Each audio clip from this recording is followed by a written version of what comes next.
Damai sejahtera Allah yang melampaui segala akal, itulah kiranya yang memelihara hati dan pikiranmu dalam Kristus Yesus Tuhan kita.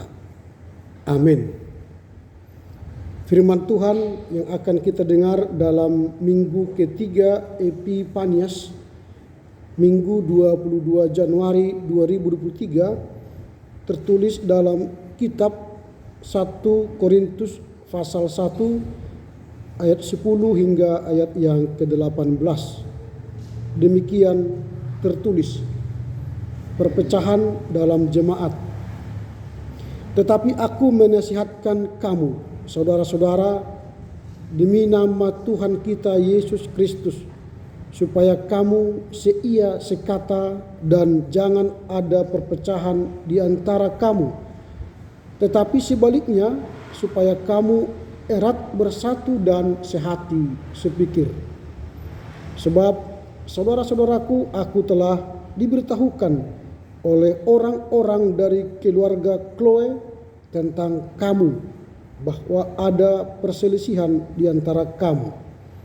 Yang aku maksudkan ialah bahwa kamu masing-masing berkata, aku dari golongan Paulus, atau aku dari golongan Apolos, atau aku dari golongan Kefas, atau aku dari golongan Kristus. Adakah Kristus terbagi-bagi? Adakah Paulus disalibkan karena kamu? Atau adakah kamu dibaptis dalam nama Paulus? Aku mengucap syukur bahwa tidak ada seorang pun juga di antara kamu yang aku baptis selain Krispus dan Gaius, sehingga tidak ada orang yang dapat mengatakan bahwa kamu dibaptis dalam namaku. Juga keluarga Stefanus aku yang membaptisnya, kecuali mereka aku tidak tahu entahkah ada lagi yang aku baptis. Sebab Kristus mengutus aku bukan untuk membaptis, tetapi untuk memberitakan Injil, dan itu pun bukan dengan hikmat perkataan, supaya salib Kristus jangan menjadi sia-sia. Demikian firman Tuhan, kita sambut dengan nyanyian. Yesus di aku,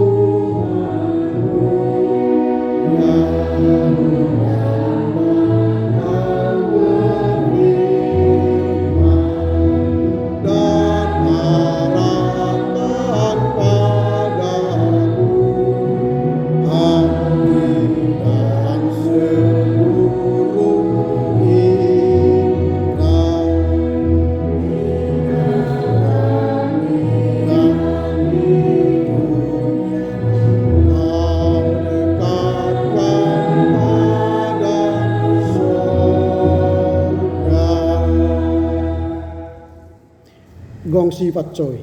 Hari ini adalah hari raya Imlek ya, orang hari raya tahun baru saudara-saudara kita umat Tionghoa. Jadi ini libur resmi sebenarnya besok, merayakan Gongsi Fatcoy. Walaupun ada beberapa daerah yang tidak suka dengan Gongsi Fatcoy, ya ini kan sudah perayaan negara. Wali Kota Pematang Siantar melarang Imlek Fair. Lalu itu diserang oleh berbagai macam lembaga-lembaga karena dia tidak toleransi. Padahal itu sudah keputusan negara, Imlek itu libur nasional. Tapi Dr. Susi itu melarang Imlek Fair. Ini sesuatu yang tidak menarik. Padahal kota Pematang Siantar kota religius ya. Itu kota yang penuh dengan keragaman. Tetapi itulah mungkin dokter ini, wali kota ini ya, dihasut mungkin pikirannya sehingga tidak mau merayakan Imlek Fair. Tapi kita tidak ya, GKPA pastilah menyambut Imlek Fair atau Gongsi Fatcoy ya. Kita besok libur, silakan menikmati libur dalam rangka merayakan tahun baru Imlek. Kita telah memasuki Epifanias yang ketiga. Setelah tahun baru kita rayakan, maka Tuhan menyatakan dirinya lebih jelas. Epifanias, menampakkan diri. Tuhan menampakkan diri dalam karya karya nyata. Dalam minggu Epifanis yang ketiga ini kita membahas tema kekuatan Allah yang menyelamatkan. Kekuatan Allah yang menyelamatkan. Tema ini menarik sebab dalam konteks Paulus kala itu ada kayak faksi atau golongan-golongan dalam jemaat Korintus. Ada yang menyatakan golongan Paulus, ada yang menyatakan golongan Apolos, Kefas atau golongan Kristus. Sehingga menurut Paulus itu tidak baik. Karena golongan itu tidak menyelamatkan. Tetapi yang menyelamatkan ialah kekuatan Allah. Allah lah yang menyelamatkan manusia dari belenggu dosa, memberi kehidupan yang kekal melalui anaknya Yesus Kristus. Nah ini golongan-golongan ini tidak penting menurut Paulus. Karena itu bukan menyelamatkan. Kita juga bersyukur, saya melihat dalam berita baik di dunia maya dan kehadiran jemaat minggu yang lalu. Di sini kan telah di launching tahun penata layanan oleh pucuk pimpinan GKPA. Itu berarti juga hendak menata layan seluruh jemaat GKPA supaya jangan ada golongan-golongan. Karena dengan golongan itu tidak membuat kita maju dalam membangun tubuh Kristus di GKPA. Saya percaya dan yakin minggu yang lalu telah ada disosialisasikan buku petunjuk pelaksanaan penata layanan atau buku petunjuk teknis penata layanan. Program-program apa yang harus kita tata layan di GKPA menuju gereja yang unggul melayani dalam kebersamaan. Dalam periode kedua visi misi GKPA yaitu reformasi, kita harus mereformasi semua bentuk pelayanan GKPA, kita tata sedemikian rupa supaya gereja kita semakin bertumbuh menjadi gereja yang unggul melayani. Nah, Paulus juga dalam rangka menata jemaat Korintus, dia hendak menghilangkan golongan-golongan itu karena golongan itu tidak menyelamatkan, tetapi yang menyelamatkan ialah Allah. Kekuatan dari Allah itulah yang menyelamatkan. Nah, kita pun begitu. Jadi dengan penata layanan ini kita tertata layan dengan baik, maka GKPA semakin muncul baik dalam kisah nyata, kiprah nyata, dunia nyata, melayani dunia, melayani gereja, melayani masyarakat.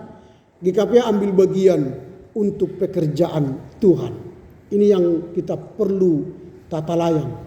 Memang dalam rapat-rapat pendeta, penata layanan ini sudah sering dilakukan, didiskusikan supaya GKPA semakin tertata dengan baik. Contoh saja misalnya begini, ini hanya ilustrasi atau fakta ya sebelum saya urai khotbah ini. GKPA selalu kita sebut dengan tempatnya. Tetapi perubahan tata kota menuntut kita harus berubah. Dulu GKPA Medan Barat itu cocok. Karena dia dari tata kota masih tata kotanya Kecamatan Medan Barat. Tetapi setelah Medan berubah, maka itu bukan lagi Medan Barat, tetapi sudah Medan baru. Seharusnya kita harus berubah. Kalau kita sebut itu GKPA Medan Barat, maka dia tidak cocok di sana. Karena itu bukan di Medan Barat, itu Medan baru sekarang. Maka kita harus tata, merubah namanya menjadi GKPA Jalan Cangkir. Dia itu contoh. Nah, saya tidak tahu Jalan Pelita ini, GKPA Medan Timur ini kita sebut. Apakah ini masih Medan Timur atau sudah berubah? Ya semoga masih Medan Timur. Sehingga sebutan Medan Timur cocok. Kalau tidak, ya dirubah aja GKPA Jalan Pelita 2. Nah ini contoh penata layanan. Itu hanya namanya. Belum lagi yang lain-lain. Nah ini masih tugas besar yang perlu kita tata layan selama 1 tahun ini. Maka saya katakan tadi mungkin sudah ada buku pelaksanaan, petunjuk pelaksanaan, buku petunjuk teknis, bagaimana gereja kita ditata, dilayani, menuju gereja yang unggul melayani. Kita kembali ke tema kita, kekuatan Allah yang menyelamatkan. Jadi Paulus sadar bahwa tidak ada satu kelompok di dunia ini yang mampu menyelamatkan kita. Tapi hanya satu bagian dari kelompok besar, yaitu kekuatan Allah. Itulah yang menyelamatkan. Pertanyaan kita sekarang ialah bagaimana cara kita atau apa yang kita lakukan supaya kekuatan Allah yang menyelamatkan itu kita lakukan. Apa yang harus kita lakukan? Nah, belajar dari perikop yang kita baca, ada beberapa hal yang harus kita lakukan supaya kita diselamatkan dengan kekuatan Allah. Supaya jemaat kita selamat oleh karena kekuatan Allah. Apa itu? Yang pertama, kita harus setia, seia, sekata, dan jangan ada perpecahan di jemaat. Ini permintaan Paulus. Kalau kita baca ayat ke-10, tetapi aku menasihatkan kamu saudara-saudara demi nama Tuhan kita Yesus Kristus, supaya kamu seia sekata, jangan ada perpecahan di antara kamu, tetapi sebaliknya supaya kamu erat bersatu dan sehati sepikir. Ini yang pertama. Perpecahan itu membuat kita semakin terpuruk. Perpecahan itu membuat energi kita terkuras, tidak bisa bangkit. Orang yang selalu berpikir pecah, berpikir untuk menghancurkan atau berpikir negatif, itu akan merusak pertama dirinya, bukan orang lain. Dia akan merusak dirinya, lalu orang lain. Kalau kita benci kepada seseorang, maka yang pertama rusak bukan orang yang kita benci, tetapi diri kita. Setiap kita berjumpa dengannya, hormon adrenalin kita muncul, jantung kita berdebar-debar, pikiran kita kacau, sehingga kita berpotensi darah tinggi, berpotensi stroke. Karena tidak ada damai di hati. Kita hanya berpikir dia itu jahat, dia itu tidak baik, dia itu menghancurkan saya. Pikiran seperti itu akan merusak kita. Jadi kalau ada perpecahan, bukannya akan membuat baik, tetapi sebaliknya akan membuat hancur. Dan tidak ada keselamatan bagi keterpecah. Tidak ada kebahagiaan bagi keterpecah. Makanya bagi Paulus tidak ada gunanya menggolong-golongkan jemaat itu dalam kelompok Paulus, Kefas, dan kelompok Apolos dan Kristus. Tidak ada gunanya. Maunya kita menjadi sebuah kelompok yang besar, yaitu anak-anak Allah. Atau kelompok Kristus yang menyelamatkan. Jadi di GKPA pun begitu. Jangan ada kelompok-kelompok di gereja kita. Supaya kita membangun tubuh Kristus menuju gereja yang unggul melayani tadi. Jangan ada dikatakan kalau Medan Timur ini kelompok Paradon, Par SDH doon, atau Partantom doon, atau Parsidipuan doon, atau Parsidatom doon. Bukan. GKPA Jalan Pelita ini adalah tubuh Kristus. Siapapun terbuka menjadi warga jemaat yang mau tunduk kepada Tuhan. Tidak pandang suku, tidak pandang daerah. Siapa yang mau berbakti kepada Tuhan di GKPA Jalan Pelita ini, monggo, silakan. Tetapi dia harus membangun tubuh Kristus. Karena kekuatan Allah itulah yang menyelamatkan, bukan faksi atau golongan-golongan yang ada di dalam gereja itu. Maka sebaik kita bergabung di GKPA, maka tidak ada tirani lagi. Tetapi kita bersatu padu, membangun persekutuan, menuju visi kita menjadi gereja yang unggul melayani. Ini yang pertama, kita seia sekata dan jangan ada perpecahan di jemaat. Itu tugas kita. Bagaimana supaya keselamatan Allah itu nyata dalam diri kita. Yang kedua, bagaimana supaya kekuatan Allah itu, keselamatan Allah itu nyata pada kita. Yang kedua, janganlah membuat Kristus terbagi-bagi karena baptisan dan keutamaan dominasi. Janganlah Kristus terbagi-bagi. Coba kita baca ayat 13. Dikatakan begini, adakah Kristus terbagi-bagi? Ini pertanyaan Paulus. Sehingga kalian membuat kelompok-kelompok itu seolah-olah dengan kelompok itu Kristus terbagi-bagi. Ada Kristus di kelompoknya Paulus, ada Kristus di kelompoknya Kefas, ada Kristus di kelompoknya Apolos. Bukan. Walaupun ada bagian-bagian dalam tubuh Kristus itu, misalnya ada tangan, ada kaki, ada kepala, ada perut, ada mata, ada kuping, itu bukan berarti Kristus terbagi-bagi. Tetapi itu adalah tubuh Kristus yang fungsinya berbeda-beda. Fungsi tangan berbeda dengan fungsi kaki, fungsi mata berbeda dengan fungsi kepala. Itu berbeda-beda, tetapi bukan untuk membuat tubuh terpecah. Tetapi tubuh itu menyatu. Coba kita bayangkan kalau tubuh kita ini terpecah-pecah, jalan, kaki itu jalan sendiri, tangan itu mengambil sendiri, tapi tidak menyatu dalam tubuh. Kita akan mengatakan itu apa? Gentayangan. Begu itu kan. Gentayangan. Begu aja pun, atau apa namanya, kuntilanak atau pocong pun tubuhnya utuh kan. Tidak terpisah. Nah ini. Jadi kita tidak hendak membagi-bagi tubuh Kristus dalam kelompok-kelompok yang ada. Kalaupun ada orang Spirok, ada orang Mandailing, ada orang Tantom, ada orang Silatom, ada orang Arse, itu bukan hendak membagi-bagi tubuh Kristus di sini. Tetapi itu adalah asal kita yang berbeda-beda, tetapi telah menyatu dalam tubuh Kristus dalam GKPA. Ini yang hendak kita lihat. Jadi jangan kita bagi-bagi tubuh Kristus itu.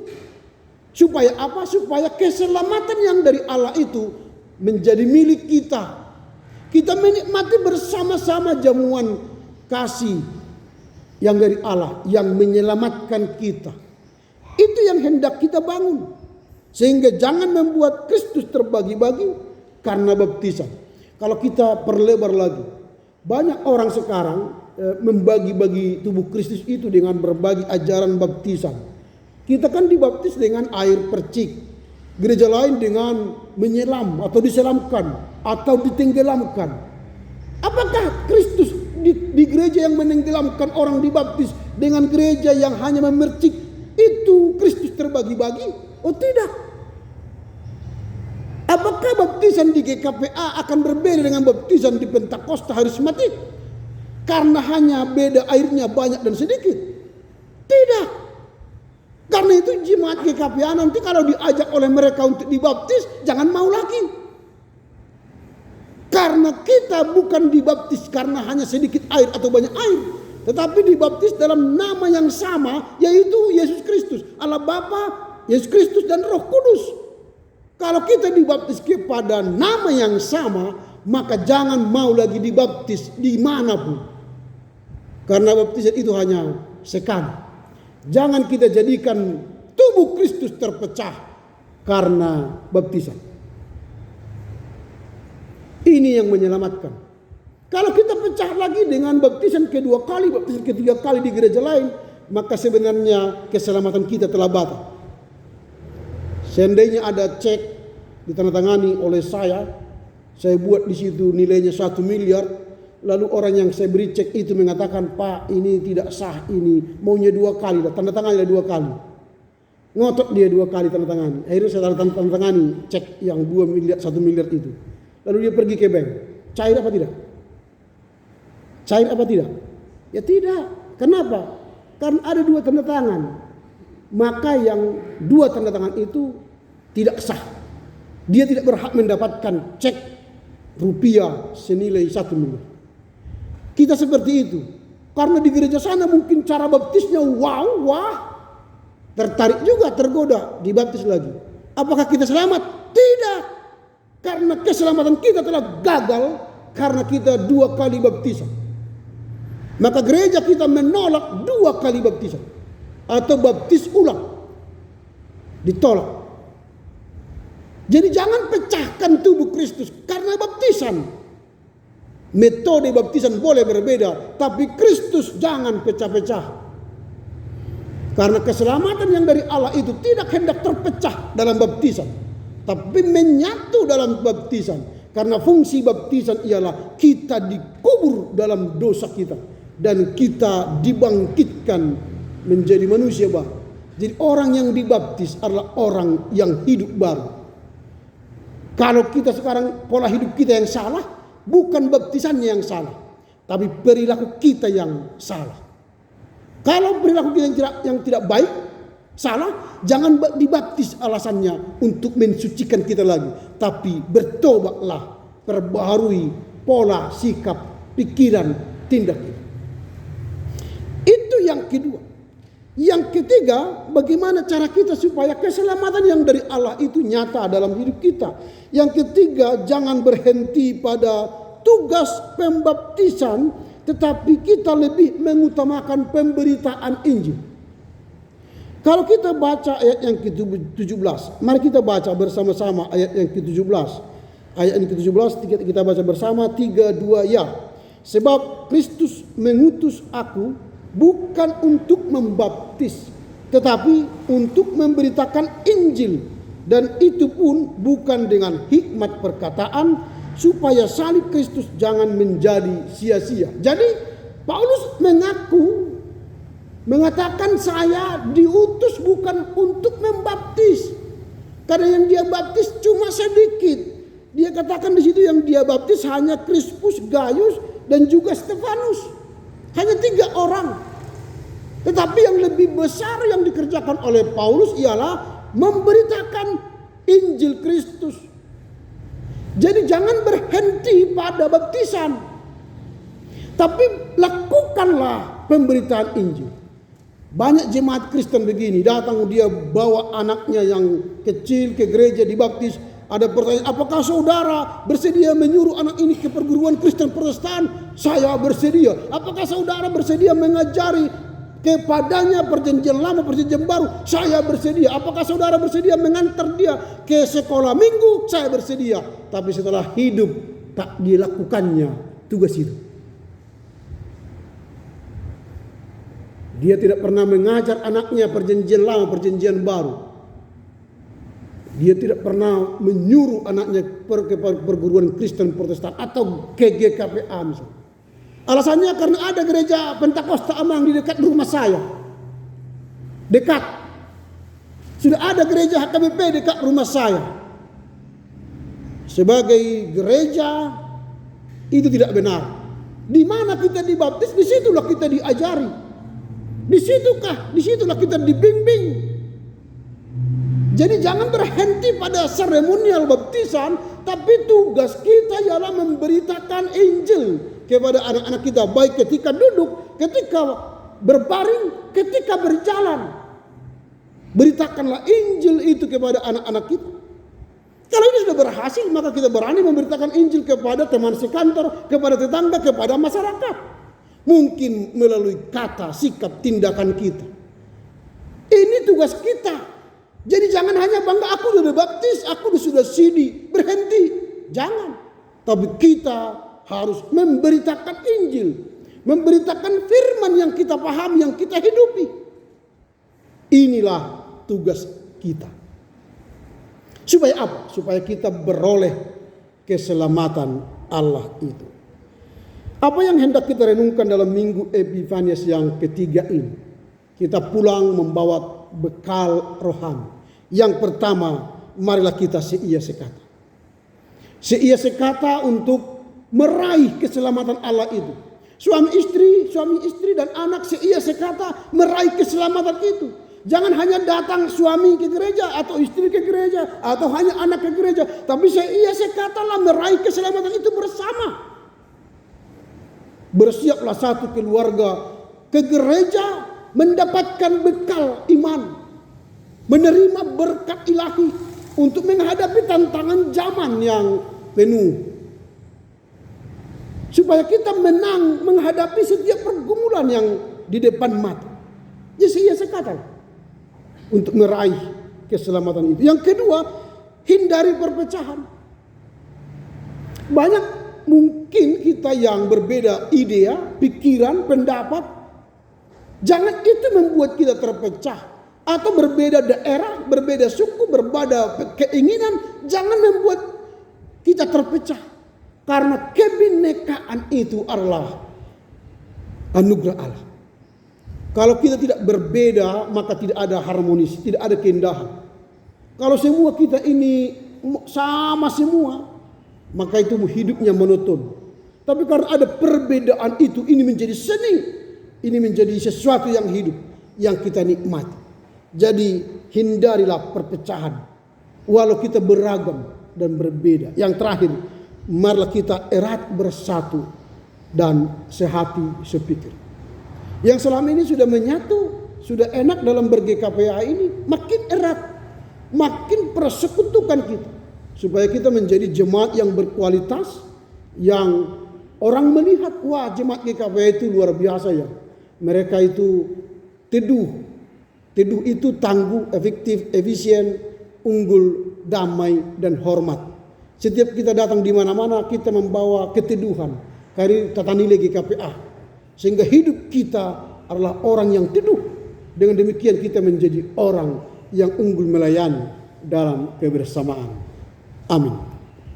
Kita bernyanyi.